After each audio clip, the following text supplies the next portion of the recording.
Hey, N7RBP here.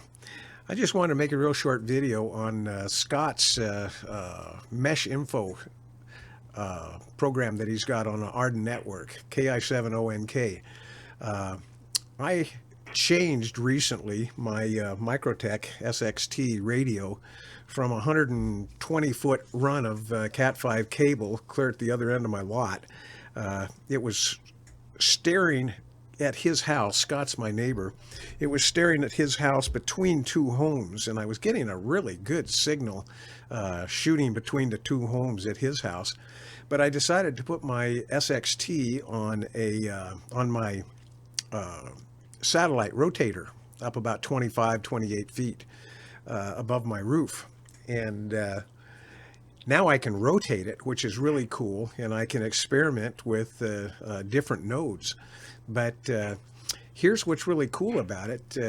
You can really dial in what your radio is doing, and I don't think a lot of people really realize what they can do with Scott's information.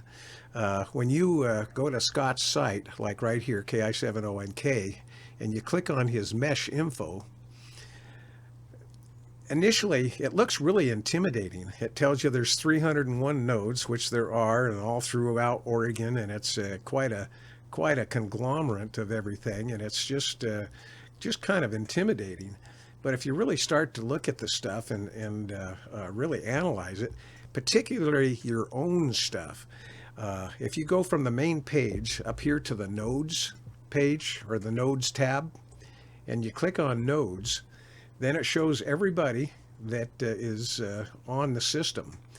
And it's alphabetical order, so unfortunately I have to go through a few pages to get to my call. But basically what I've done is I go to 13, and then I go back to 11, and then I go back to 10, and now we're getting into the ends, and here we go. Here's N7RBP. Here's my node. So I'll click on this, my node, and then now it's telling me all about my radio, which is really cool. It gives me my IP address, how long it's been up, and all kinds of really cool information about your own node. It gives you links to the past day, the past week, loads. What's really cool, though, is my radio to Scott is what I was really interested in. So I wanted to see what the difference was in the different locations of my radio from where it was to where it is now up on the top of my rotatable rotator and mast. So if I go over, here's KC7HEX here. He's up on Roxanne, but I'm not interested in him. Here's Scott right here, KI7ONK. This is my neighbor, and this is what's happened. This is the route cost for the past day. But what's really interesting here, I made this change 3 or 4 days ago now, and here's the route cost for the last week. Okay, right here, and you can see that my route cost, the lower the number, the better it is. A 1 is perfect. And I was shooting at about 8 foot high between the two homes at 120 feet of coax or cable.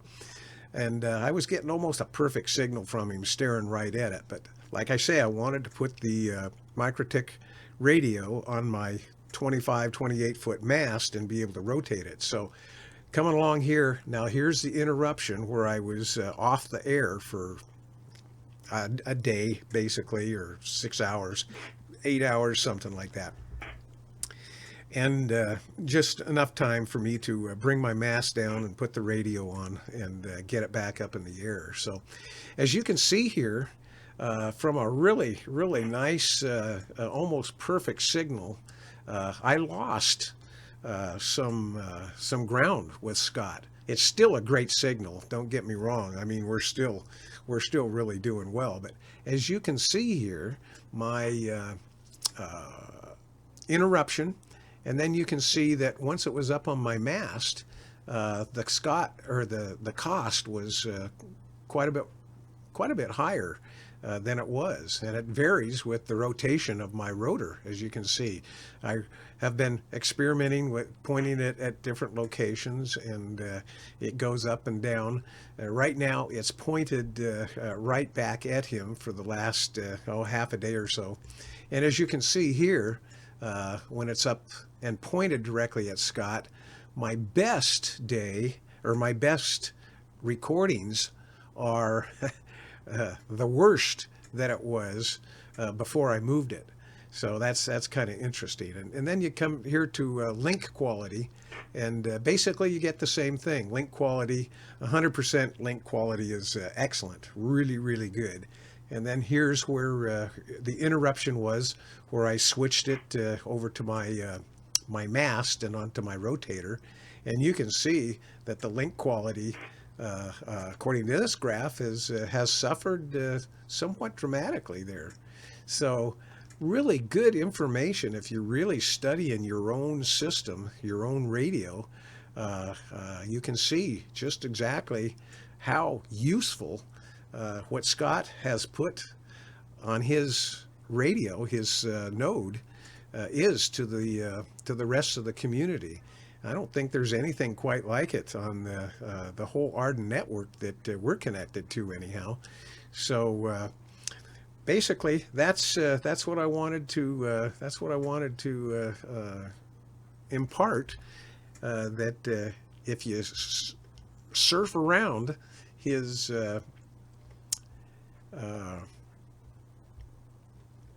if you surf around what he has to offer, the node.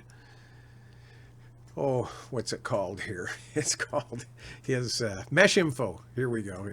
If you surf around his Mesh Info, you'll discover that there's some interesting information about your own setup and about what you're doing. So with that, we'll let it go. We won't make it too long, but I thought you guys might find that interesting. We'll catch you on the Aredn system. This N7 RBP out. QRT.